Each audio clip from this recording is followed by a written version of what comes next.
ایک دفعہ کا ذکر ہے، ایک چونٹی جو کہ دانے جمع کرنے کے لیے ایک راستے سے گزر رہی تھی کہ اچانک اس کی نظر شہد کے ایک چھتے پر پڑی۔ شہد کی خوشبو سے اس کے منہ میں پانی بھر آیا۔ چھتا ایک پتھر کے اوپر لگا تھا۔ چونٹی نے ہر چند کوشش کی، وہ پتھر کی دیوار سے اوپر چڑھ کر چھتے تک رسائی حاصل کرے مگر ناکام رہی، کیونکہ اس کے پاؤں پھسل جاتے تھے اور وہ گر پڑتی تھی۔ شہد کے لالچ نے اسے آواز لگانے پر مجبور کر دیا اور وہ فریاد کرنے لگی، اے لوگو، مجھے شہد کی طلب ہے۔ اگر کوئی جواں مرد مجھے شہد کے چھتے تک پہنچا دے تو میں اسے معاوضے کے طور پر ایک جو پیش کروں گی۔ ایک پردار چونٹی ہوا میں اڑ رہی تھی۔ اس نے چونٹی کی آواز سنی اور اسے تنبیہ کرنے لگی، دیکھو، ایسا نہ ہو کہ تم چھتے کی طرف چلی جاؤ، اس میں بڑا خطرہ ہے۔ چونٹی بولی، فکر نہ کرو، مجھے پتا ہے کہ مجھے کیا کرنا ہے۔ پردار بولی، وہاں شہد کی مکھیاں ہیں جن کے ڈنگ ہیں۔ چونٹی بولی، میں شہد کی مکھیوں سے نہیں ڈرتی، مجھے شہد چاہیے۔ پردار چونٹی بولی، شہد چپکاؤ ہے، تمہارے ہاتھ پاؤں اس میں الجھ جائیں گے۔ چونٹی بولی، اگر یوں ہی ہاتھ پاؤں چپک جایا کرتے تو کوئی شہد نہ کھا پاتا۔ پردار چونٹی بولی، تم بہتر جانتی ہو، لیکن آؤ میری بات سنو اور شہد کا خیال چھوڑ دو۔ میں پردار ہوں، سال خوردہ ہوں اور تجربہ رکھتی ہوں۔ چھتے کی طرف جانا بہت مہنگا پڑے گا اور ممکن ہے تم کسی مصیبت میں گرفتار ہو جاؤ۔ چونٹی بولی، اگر ممکن ہو تو اپنی مزدوری لو اور مجھے وہاں تک پہنچا دو۔ اگر تم ایسا کرنے سے قاصر ہو تو زیادہ جوش نہ کھاؤ، مجھے کسی سرپرست کی ضرورت نہیں اور جو نصیحت کرتا ہے مجھے ایک آنکھ نہیں پاتا۔ پردار بولی، ممکن ہے کوئی ایسا نکل آئے جو تمہیں وہاں تک پہنچا دے، لیکن اس میں کوئی بھلائی نظر نہیں آتی، اور جس کام کا انجام اچھا نہ ہو میں اس میں معاونت نہیں کرتی۔ چونٹی بولی، خواہ خود کو خستہ نہ کرو، میں تو آج ہر قیمت پر چھتے تک پہنچوں گی۔ پردار نے اپنی راہ لی اور چونٹی نے دوبارہ آواز لگائی، کوئی ہے جو مجھے شہد کے چھتے تک پہنچا سکے اور معاوضے میں ایک جو مجھ سے وصول کر لے۔ اچانک ایک مکھی کا وہاں سے گزر ہوا۔ اس نے کہا، بیچاری چونٹی، تمہیں شہد کی طلب ہے اور تمہیں اس کا حق ہے، میں تمہاری آرزو بھر لاتی ہوں۔ چونٹی بولی، اللہ برکت دے، خدا تمہاری عمر دراز کرے، تمہیں کہتے ہیں خیر خواہ جانور۔ مکھی نے چونٹی کو زمین سے اٹھایا اور اسے چھتے کے قریب بٹھا کر خود اڑ گئی۔ چونٹی حد درجہ مسرور تھی، کہنے لگی، واہ واہ، کیسی سعادت ہے، کیسا عمدہ شہد ہے، کیا مزہ ہے اس میں، اس سے بڑھ کر اور کیا خوش قسمتی ہو سکتی ہے۔ چونٹیاں کس قدر بدقسمت ہیں کہ گندم اور جو جمع کرتی رہتی ہیں اور کسی وقت بھی ان کا رخ شہد کے چھتے کی جانب نہیں ہوتا۔ چونٹی نے ادھر ادھر سے کچھ شہد چاٹا اور آگے بڑھتی گئی، حتیٰ کہ شہد کے حوض میں جا پہنچی، اور اچانک اسے محسوس ہوا کہ اس کے ہاتھ پاؤں شہد سے چپک گئے ہیں اور اس کے لیے اپنی جگہ سے حرکت کرنا ممکن نہیں رہا۔ اس نے اپنی نجات کے لیے جس قدر کوشش کی، بے نتیجہ نکلی۔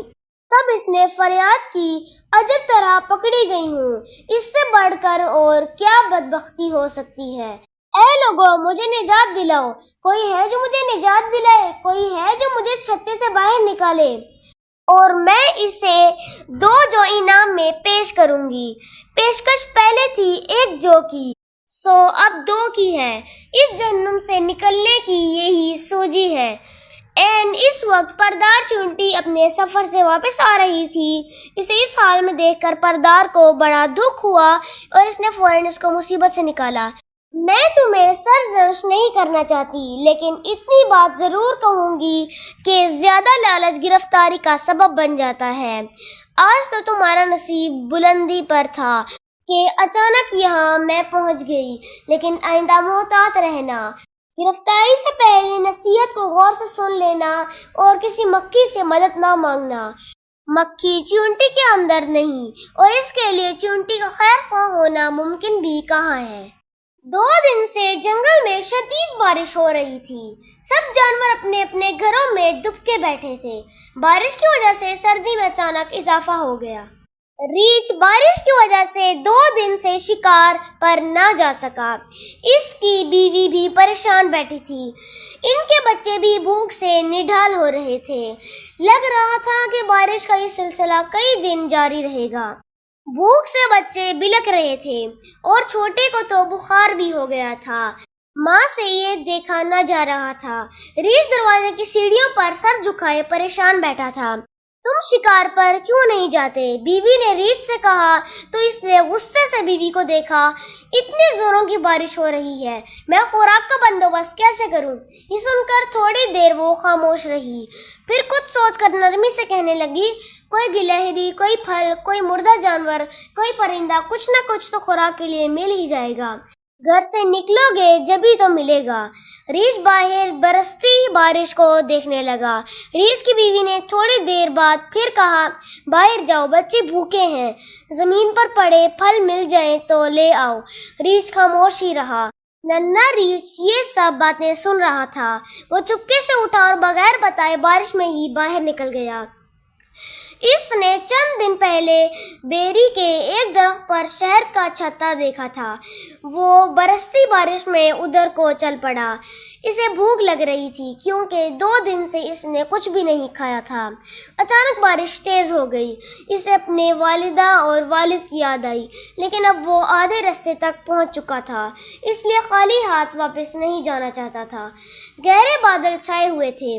جب وہ بیری کے درختوں کے پاس پہنچا تو وہ سب کچھ بھول گیا۔ اچھا خاصا اندھیرا ہو گیا تھا۔ جب وہ بیری کے پاس پہنچا تو اس وقت اولے برس رہے تھے۔ اس نے بھوک کی شدت میں کسی قسم کی پرواہ نہیں کی اور بڑی مشکل سے اس درخت کے پاس پہنچ گیا۔ لیکن اب وہاں شہد کا چھتا نہیں تھا۔ اولے تیزی سے برس رہے تھے۔ اس کا سارا جسم پانی سے بھیگ گیا تھا۔ شہد نہ پا کر اس کی بھوک اور بھی بڑھ گئی تھی۔ وہ خود کو بہت کمزور محسوس کر رہا تھا۔ اولوں سے بچنے کے لیے وہ ایک درخت کے نیچے کھڑا ہو گیا۔ اس حالت میں کافی دیر گزر گئی۔ دوسری طرف اس کے والدین اس کی تلاش میں بے چین ہو گئے تھے۔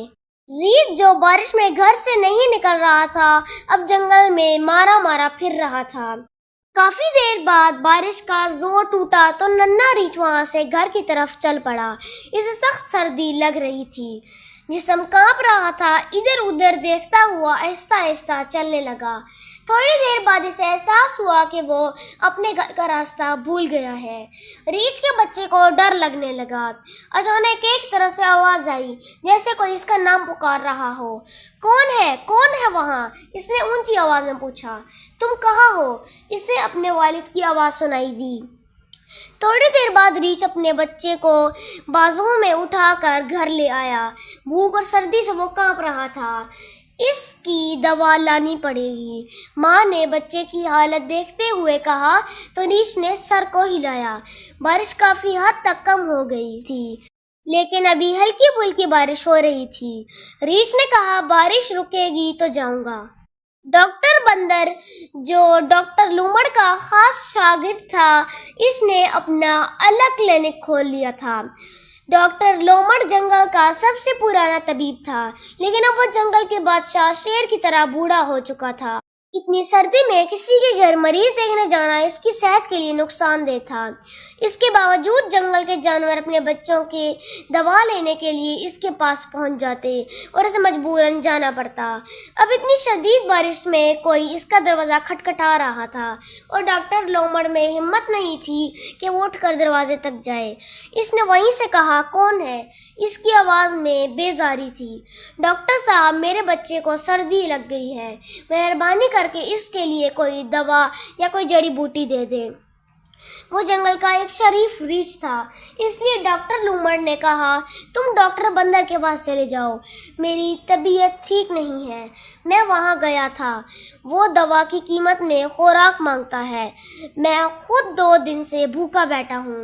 اسے کہاں سے کھانے کو کچھ دوں۔ ڈاکٹر لومڑ کو اس پر رحم آ گیا۔ اس نے کچھ کھانے کا سامان باندھا اور اس کے ساتھ روانہ ہو گیا۔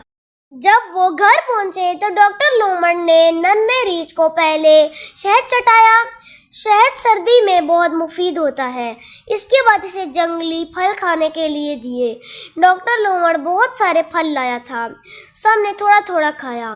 ڈاکٹر کے کہنے پر ننھے ریچھ کو جنگلی خشک گھاس علاج کے طور پر دی گئی، جس سے تھوڑی دیر بعد اس کے جسم کا درجہ حرارت بہت کم ہو گیا۔ اس کے بعد اسے جڑی بوٹیاں دی گئی، جس کے اثر سے وہ سو گیا۔ اس کے والدین نے اللہ کا شکر ادا کیا، اتنی دیر میں بارش تھم چکی تھی۔ ڈاکٹر لومڑ دل ہی دل میں بہت خوش تھا کہ مشکل وقت میں آج وہ کسی کے کام آیا۔ اس خوشی میں کیچڑ میں واپس جانا بھی اسے برا نہیں لگ رہا تھا۔ پیارے دوستو، اس کہانی سے ہمیں یہ سبق ملتا ہے کہ ہمیں ہر حال میں ایک دوسرے کی مدد کرنی چاہیے۔ اس سے ہمیں دلی سکون بھی ملتا ہے اور اللہ تعالیٰ بھی خوش ہوتے ہیں۔ آج کے لیے اتنا ہی، ملتے ہیں آپ سے نیکسٹ ویڈیو میں، تب تک کے لیے اللہ حافظ۔ Like, share and subscribe to our channel and don't forget to press the bell icon. Allah Hafiz.